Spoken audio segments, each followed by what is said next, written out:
So here it is guys, the brand new Saucony Triumph 17. Saucony are claiming that this shoe will make long runs lighter than ever.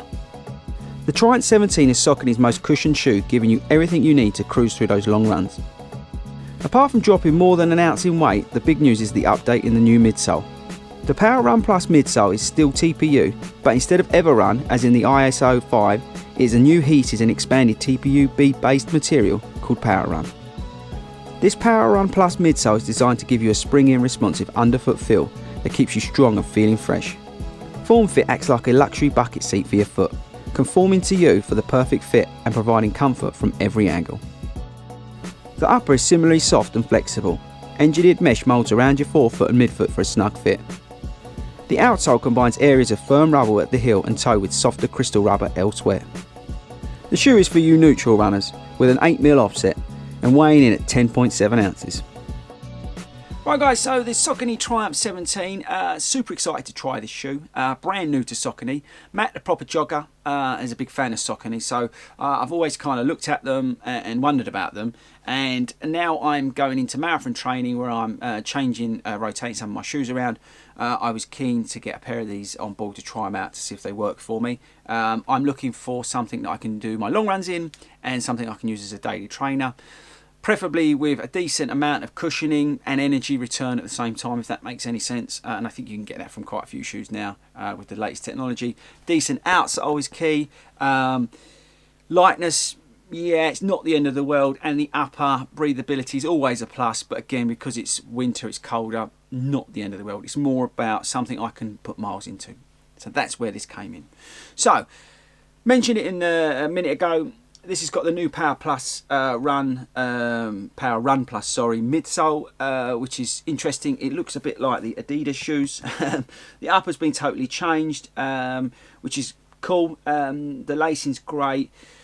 The overall feel of the shoe is super cushioned around, especially around the heel. I mean, Brooks, I mentioned it before, have a lot of padding around their heel, but these guys have gone crazy around the heel.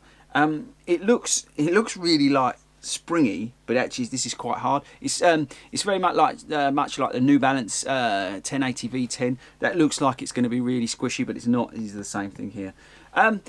In general, now I've done a couple of runs in these, and the longest was 8K.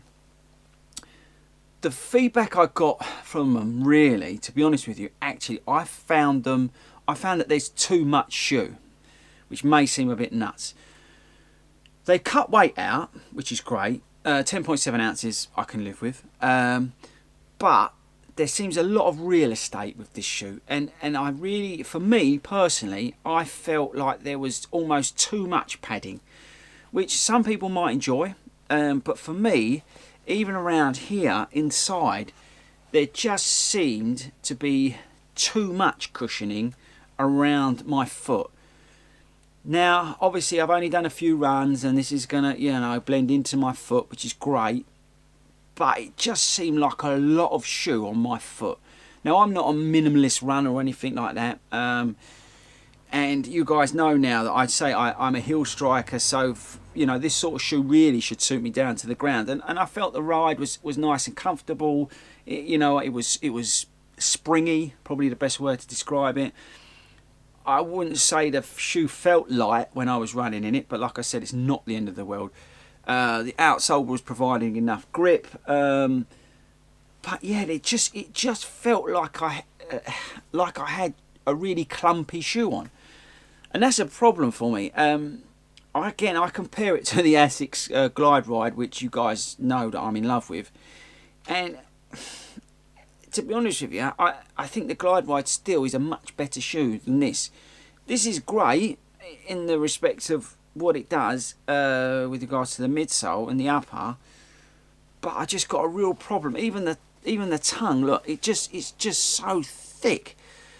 But if you like to feel relaxed and that your foot is being taken care of and it's soft and you like that, then this shoe's going to be perfect for you.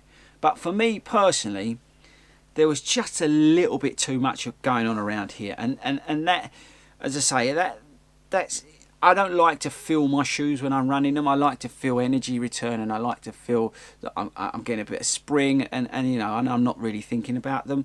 And maybe I'm being too pedantic, but yeah, there just seem to be. Where's my Asics? Oh, here, look. Check. Now the Asics has got a decent amount of cushioning, but it's not too much. It's like, it's just the right amount. And I know I'm in love with these, but this shoe compared to these, look, I don't know if you can see. Let me hold them up. Around, can you see what I mean? Around the heel. So I think that maybe this may get on your nerves if you're a bit like me. So yeah, so I'm a bit stuck on this one. I'm a bit between a rock and a hard place, because yes, it's a great shoe, and I dig the midsole, and I get all that. But I'm just thinking on the longer runs, it's just maybe a bit too much shoe. So yeah, there you go, guys. If you like cushioning, you like to feel soft, you like to feel like you're in bed in a slipper, great. But if you're a bit more sort of wanting to feel where you're going and feel your run and all that sort of stuff, maybe this is one to avoid.